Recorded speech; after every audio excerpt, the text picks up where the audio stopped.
"No one is coming for you," her aunt said every Sunday, until the Duke knocked at the door. "Hello, everyone, and welcome back. Before we begin, if stories of wounded hearts, quiet courage, and unexpected grace speak to you, please subscribe to the channel and turn on notifications. It helps our little community grow, and it means more than you know." Now imagine being told, week after week, year after year, that no one remembers you, no one is searching for you, and no one will ever come. How many Sundays would pass before hope stopped feeling like faith and began to feel like foolishness? For Mabel Whitaker, the answer had become impossible to count.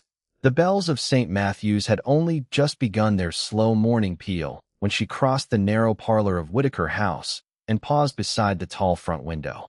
November rain silvered the glass, softening the hedges and bare apple trees beyond into watercolor shadows.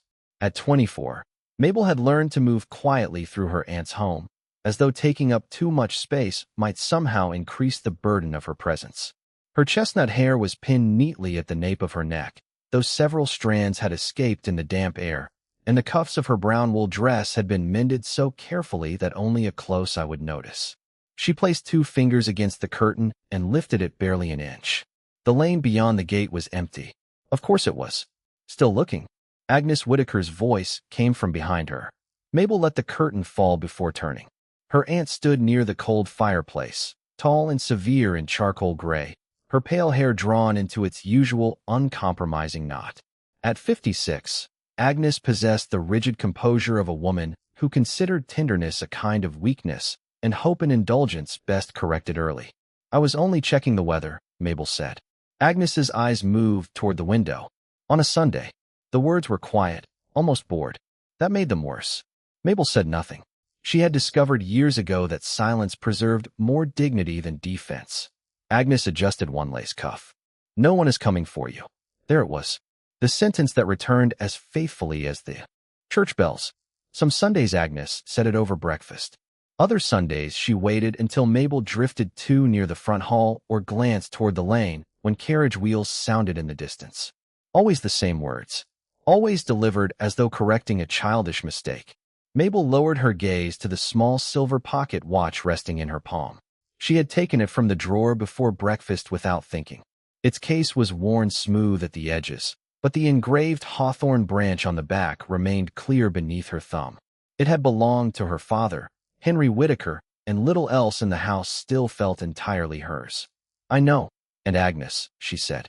Agnes studied the watch for a moment, and something tightened in her expression before disappearing. "Then stop behaving as though you expect otherwise." Mabel closed her fingers around the silver case. 5 years had passed since her father's death. 5 years since this house had ceased to feel like home and become instead a place where gratitude was expected for every meal, every candle, every winter fire. Agnes had never struck her, never screamed, never committed the kind of cruelty that neighbors might condemn. She did something quieter. She made Mabel feel that needing anything at all was a moral failure. Yet every Sunday, when St. Matthew's bells rolled across the damp fields, some stubborn part of Mabel still listened for another sound beneath them. Hooves on the lane. Carriage wheels slowing at the gate. A knock at the door. She despised herself a little for it. "Ruth needs help with the linens," Agnes said. "And there are apples in the cellar beginning to soften. See that nothing is wasted." "Yes, Aunt." Mabel turned toward the hall, but before she reached the doorway, the old clock above the mantel struck 9. She stopped. Not because she expected anything. She told herself that firmly. Then, from somewhere beyond the rain-streaked windows, came the faint sound of wheels upon the distant road. Agnes looked up first. Mabel did not move.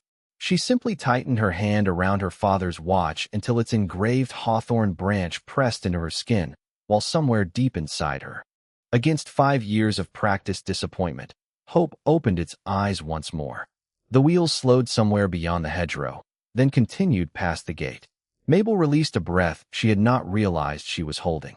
Behind her, Agnes gave a small, humorless sound. "You see?" Mabel slipped the silver watch into her pocket. "I did not say anything. You did not need to." Agnes turned toward the breakfast room. "Hope has always made you transparent." The remark should have wounded her. Instead, Mabel felt something quieter rise beneath the familiar ache. "My father did not think Hope was foolish." Agnes stopped. For the first time that morning, genuine irritation disturbed her composure. Your father believed many things that did not survive him. Mabel's fingers curled around the watch through the fabric of her dress. She remembered Henry Whitaker's voice on the last winter evening. He had been strong enough to sit beside the parlor fire. If ever you truly have nowhere left to go, Mabel, someone honorable will know where to find you. At 19, she had believed him without question. At 24, she no longer knew whether the words had been a promise or merely the kindness of a dying man who could not bear to leave his daughter frightened. Who did he mean? Mabel asked. Agnes's face became still. What? When father said someone would know where to find me. He was ill. That was not my question. Agnes crossed the room and closed the parlor door, though they were alone.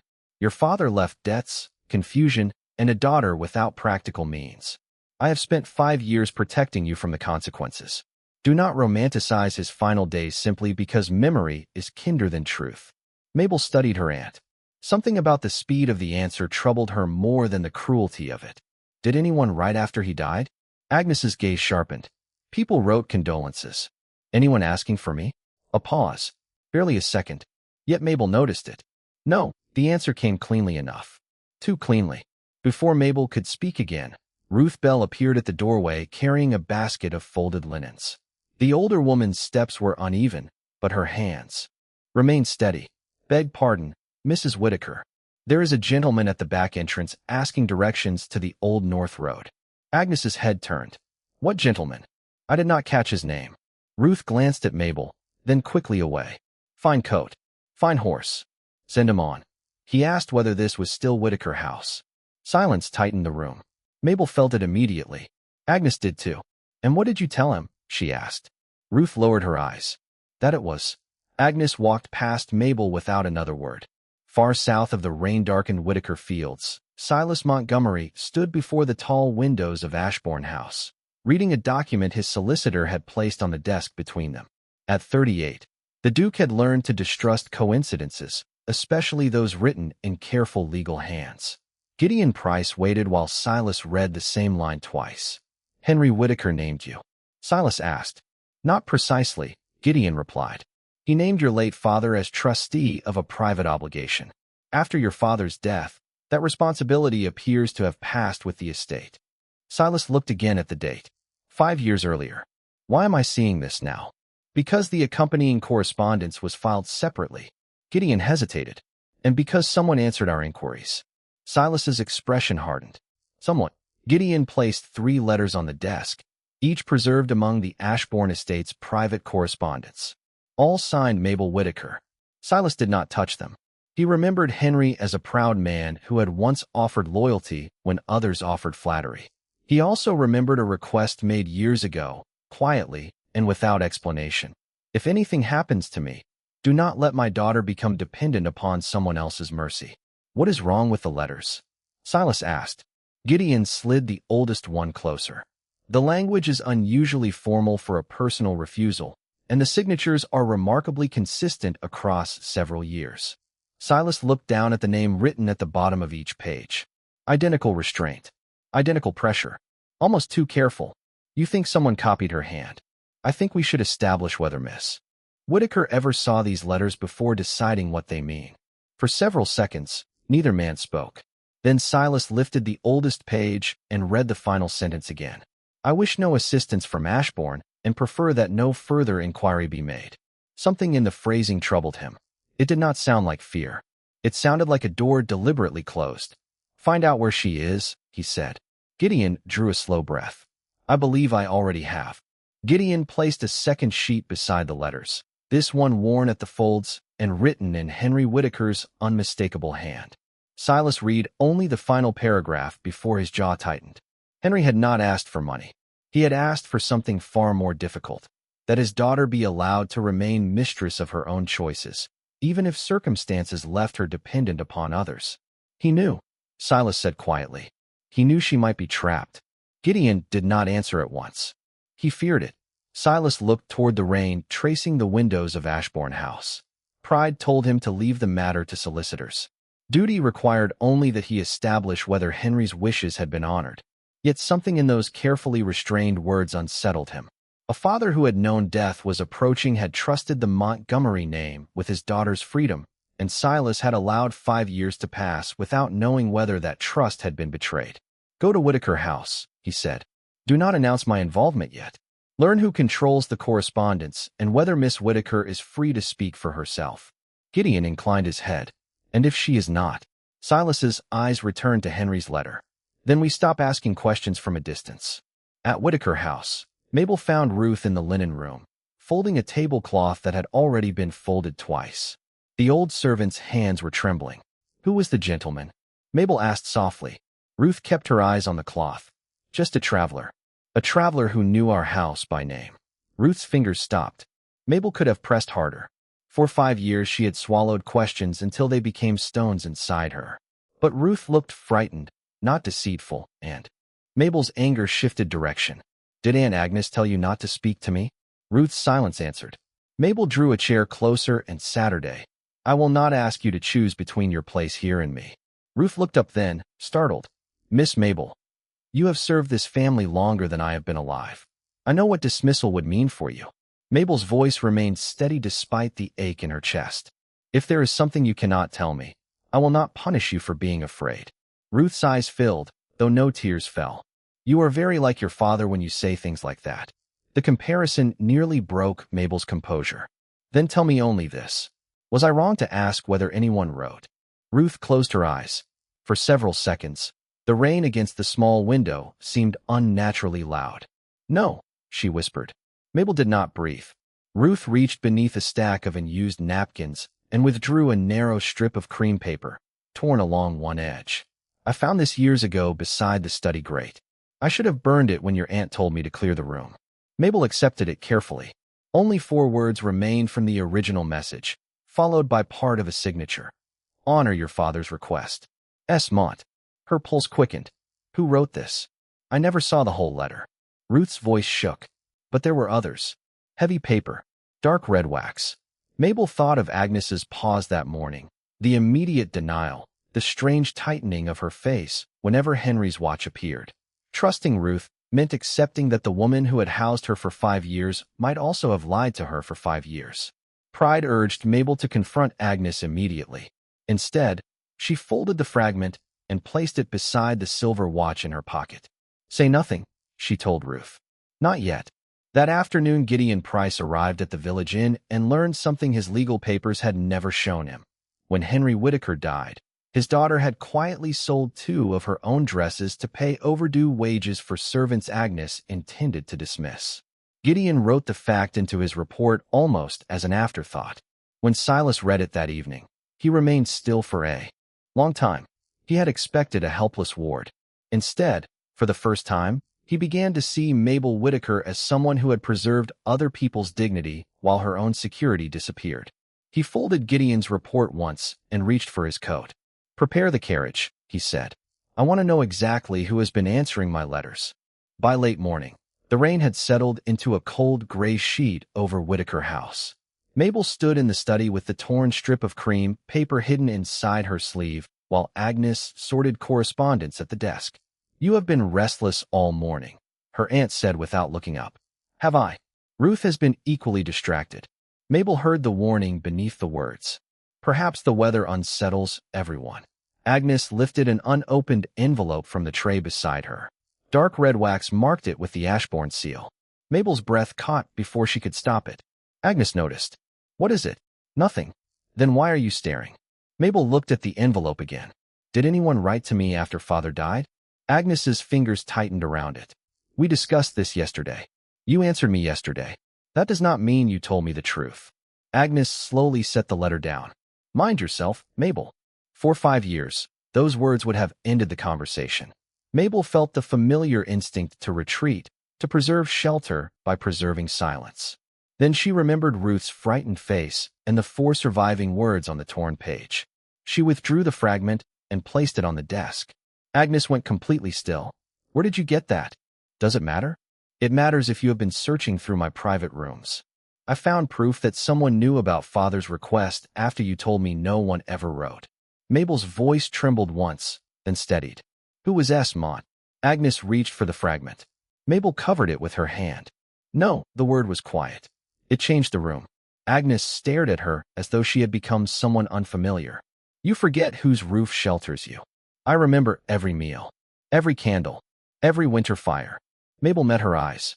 You have made certain I remembered. Before Agnes could answer, Ruth appeared in the doorway. Her face was pale. Mrs. Whitaker, Mr. Gideon Price, is waiting in the kitchen passage. He says the matter is private and concerns the Montgomery estate. Agnes spun toward her. You let him inside? He came through the service court with the physician's carriage from the village, Ruth said. He asked not to disturb the household until he knew whether Miss Mabel was here. Mabel's heart began to pound. Bring him in. Agnes's head snapped toward her. You do not give orders in this house. Mabel looked at Ruth. Please. A moment later, Gideon Price entered carrying a leather document case beneath one arm. Rain darkened the shoulders of his coat. His expression was courteous, but nothing in it suggested he intended to be dismissed easily. Mrs. Whitaker. He bowed. Then he turned directly to Mabel. Miss Mabel Whitaker? Yes. Agnes stepped between them. My niece is upset and in no condition for legal discussions. Gideon addressed Mabel anyway. Miss Whitaker, I need one answer from you. Did you personally write to the Montgomery estate after your father's death? Mabel glanced at Agnes. Pride urged her to expose every suspicion immediately. Fear reminded her what happened to women without money, protection, or a household willing to claim them. Then she thought of Ruth, Henry's watch, and 5 years spent wondering whether silence meant abandonment. No, she said. Gideon's face changed. Only slightly. You are certain? I would remember writing to a ducal estate. Agnes reached for the unopened envelope. Gideon saw it. May I ask why a letter bearing the Ashbourne seal is in your possession, Mrs. Whitaker? Because I manage this household. That was not my question. Silence tightened around them. Mabel took the silver pocket watch from her dress pocket and placed it beside the torn fragment. Gideon's eyes dropped to the engraved hawthorn branch. His composure broke for the first time. Where did you get that? It belonged to my father. Gideon opened his case and removed a folded document.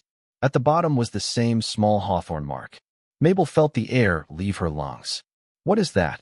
A private obligation. Witnessed before your father's death. Gideon looked at her with an expression no longer merely professional. And 3 letters were later received in your name, declining everything connected to it. Agnes went pale. Mabel turned toward her. You told them I chose this? I protected you. From what? Agnes did not answer. Gideon closed the document case. His Grace has been informed that the letters may not be genuine. Mabel looked at him. The Duke knows. He does. Somewhere beyond the rain, distant carriage wheels rolled along the northern road. Gideon glanced toward the window, then back at Mabel. And this time, he said quietly, Silas Montgomery is not sending another letter. The wheels on the northern road grew louder, then stopped. For several seconds, no one in the study moved. Agnes recovered first. She gathered the dark red envelope from the desk and pressed it against her chest as though possession alone could still protect her. Mr. Price, whatever mistake has been made can be handled through proper correspondence. Gideon's expression remained calm. That is precisely what His Grace no longer intends to do. Mabel stood beside the desk with her father's watch in one hand and the torn fragment in the other.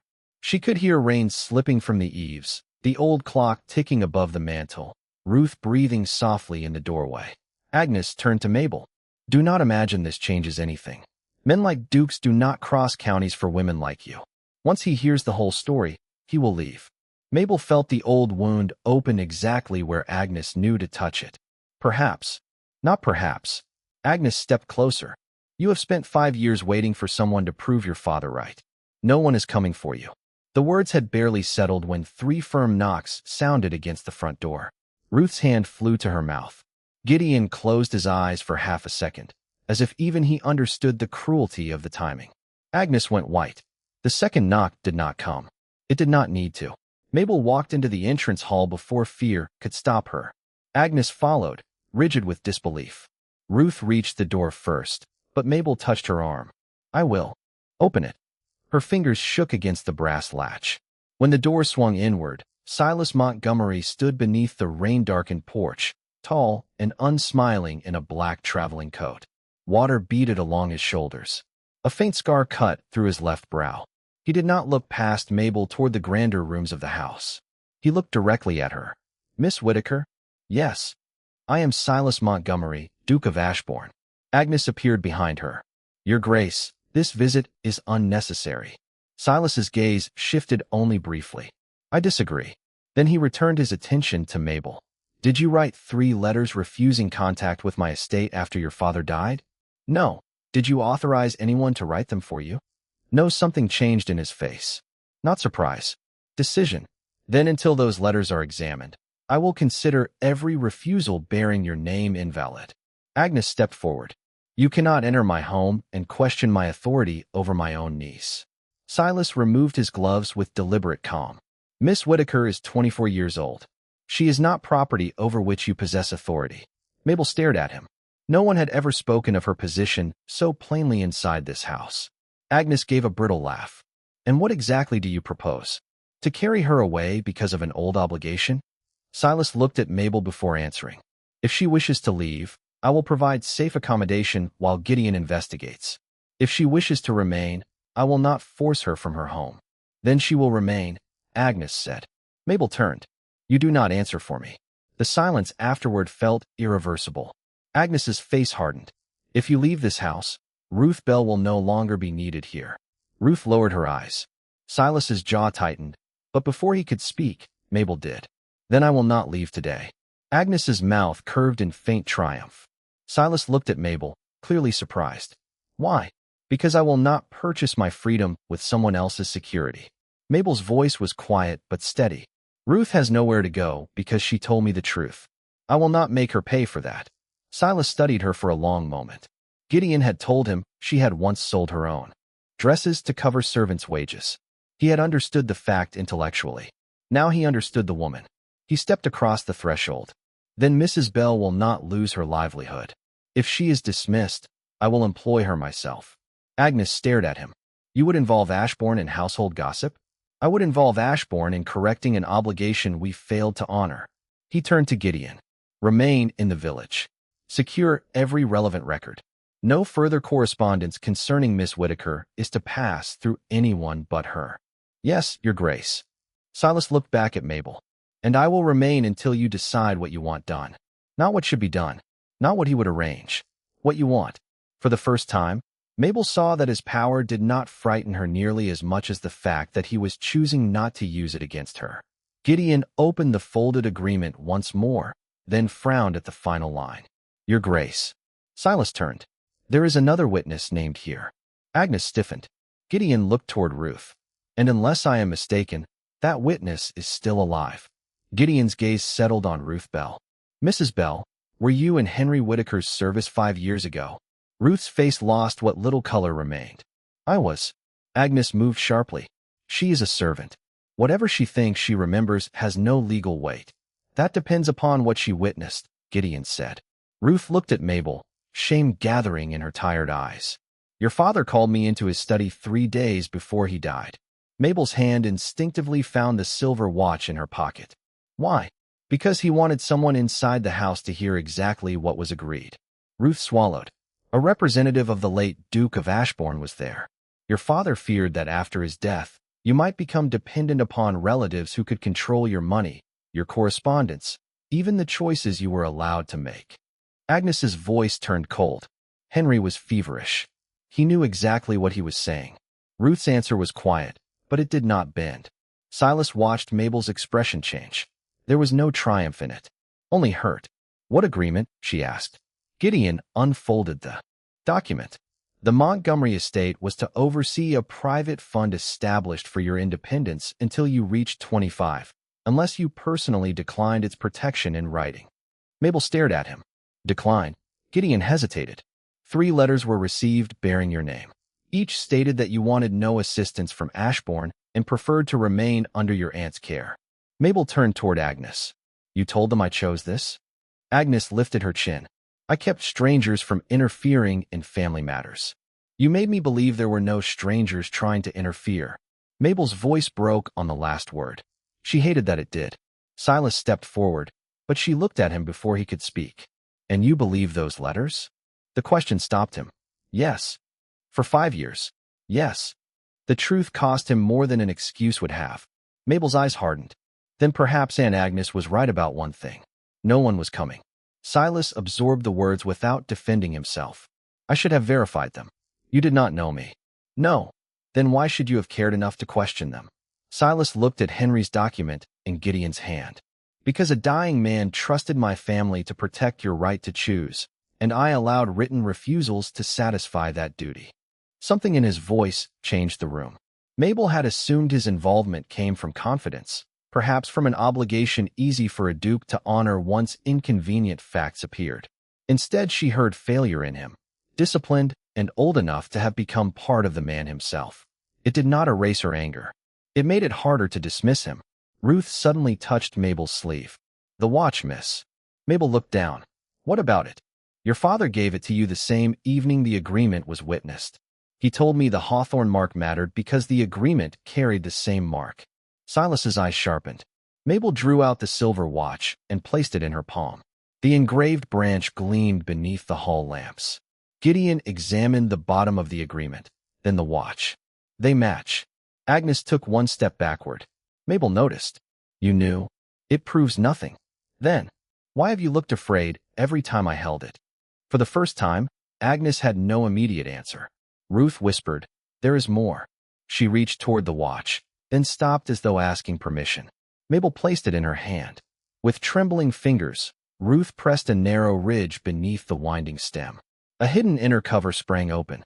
Inside, untouched for 5 years, lay a tiny folded strip of paper. Agnes moved forward suddenly. Silas stepped between them without laying a hand on her. No, Mabel took the paper herself. The handwriting was unmistakably Henry Whittaker's. 7 words waited there. Trust the witness. Do not trust Agnes. The silence afterwards seemed to consume the entire house. Mabel looked at her aunt, then at Ruth. Whatever uncertainty remained had changed shape. Tell me everything. Ruth drew a breath that seemed to carry 5 years of fear with it. Your father knew Mrs. Whittaker had begun asking questions about the private fund before he died. He feared she meant to control it through you. Agnes's face hardened. Be careful. Ruth looked at Mabel instead. He made me witness the agreement because he did not trust anyone else in the house. Gideon spread the letters across the hall table. Then we have the original agreement, the forged refusals, Mrs. Bell's testimony, and Henry Whittaker's note identifying Agnes by name. Mabel felt strangely calm. Why? She asked her aunt. Why make me believe no one wanted me? Agnes's composure finally cracked. Because you would have left. The words came sharp and immediate. The moment you discovered that money, you would have walked away and left this house to collapse around me. It was not your money. Your father left me everything difficult, Agnes said. The repairs, the taxes, the servants, his frightened daughter, and somewhere beyond my reach, he placed enough money to make certain you would never need me. The bitterness in her voice was older than Mabel had imagined. So you wrote the refusals? Mabel said. Agnes gave a cold laugh. I answered 3 pieces of paper. You stayed because you had nowhere else to go. That was reality. No, Mabel said. That was the reality you built. Silas stood very still. He had spent years believing duty meant respecting written decisions, keeping emotion from judgment, and trusting proper systems to protect people from chaos.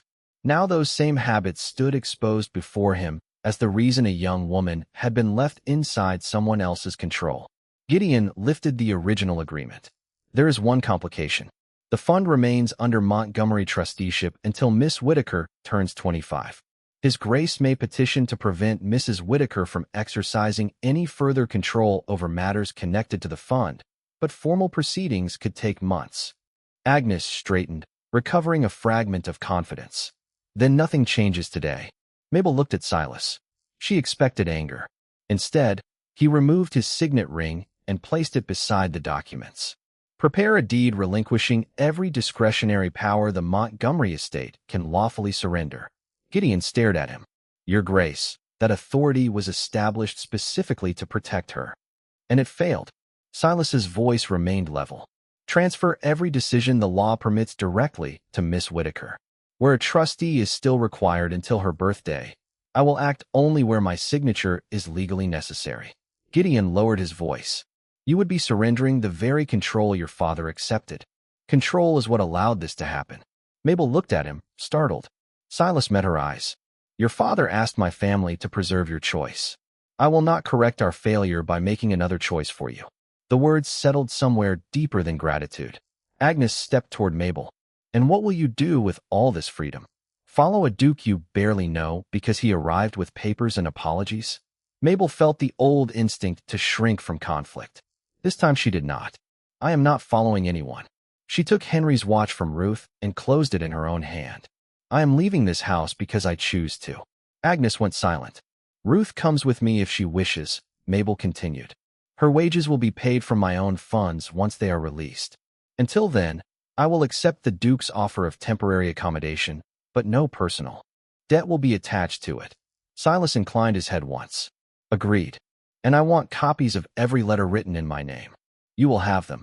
I also want anything my father left that I have not been allowed to see. Gideon's expression changed. There is one more document. Agnes turned sharply. Gideon reached into his case and withdrew a sealed packet. It was attached to the original agreement with instructions that it be opened only if Miss Whittaker's wishes were ever misrepresented. Mabel stared at her father's handwriting across the front. For Mabel, when she is finally free to hear the truth, no one reached for it. Not Gideon. Not Silas. Even Agnes seemed unable to move. Mabel understood why. After 5 years of other people deciding what she could know, what she could sign, and what future she was permitted to imagine, the next choice belonged to her alone. She broke the seal. Inside the packet was a letter in Henry Whittaker's hand, written with the measured firmness Mabel remembered from the final months of his life. She read the opening line silently, then had to stop. My dearest Mabel, if you are reading this, then someone has tried to make your life smaller than I intended it to be. Do not mistake protection for ownership, even when it is offered by family. Do not mistake gratitude for obedience. And never let my fear for your future become another cage. Mabel lowered the page. Her thumb moved across the silver watch in her palm, tracing the hawthorn branch that had guarded its secret for 5 years. Silas remained several steps away. He did not offer comfort she had not requested. He simply waited. Somehow, that restraint reached her more deeply than sympathy would have. Gideon stood beside the hearth with the agreement open before him. There is another provision, he said. Your father permitted Mrs. Whittaker a modest allowance for maintaining the household while you remained here after turning 21, but only with your informed consent. Mabel looked at Agnes. You never asked me. Agnes's mouth tightened. Because I knew what you would choose. You mean leave. The word hung between them. Agnes's composure faltered. Someone had to keep this place standing. Your father left me the taxes, the repairs, the servants, everything he did not live long enough to manage. And you thought that gave you the right to decide whether I stayed. I thought it gave me the right not to be abandoned. For the first time, Mabel heard the fear beneath her aunt's cruelty. It explained Agnes. It did not excuse her. Gideon turned a page. The records indicate that consent was represented as given when it was not. Agnes looked toward Silas, and Ashbourne believed every word. Silas did not flinch. Yes. 5 years, she said. Your family's great protection failed for 5 years. It did. His voice remained quiet. That failure belongs to me. Mabel watched him accept the accusation without hiding behind title or intention. Something inside her shifted. Not forgiveness. Trust was too young for that. But she saw, perhaps for the first time, that Silas's dignity did not depend upon always being right. He turned to Gideon. Begin recovery of every sum improperly drawn from Miss Whittaker's fund. If formal proceedings become necessary, proceed. No spectacle unless she asks for one. I do not, Mabel said. She folded Henry's letter carefully. I want what belongs to me restored. I want the false correspondence preserved in the record. And I want it formally established that Aunt Agnes has no claim to manage my property, correspondence, or personal affairs. Agnes stared at her. Then you mean to punish me quietly? No, Mabel met her eyes. I mean to become free without becoming cruel. By evening, Gideon had placed temporary safeguards around the disputed accounts while the necessary settlement was prepared. Agnes surrendered the household keys connected to Mabel's papers and personal property without another argument. Ruth packed 2 small trunks. When she apologized for remaining silent so long, Mabel took her worn hands. You were afraid. I should have spoken. Then speak now by choosing what you want. Ruth's eyes filled. I want to come with you. At Ashbourne House, Silas showed Mabel 2 guest rooms rather than assigning one.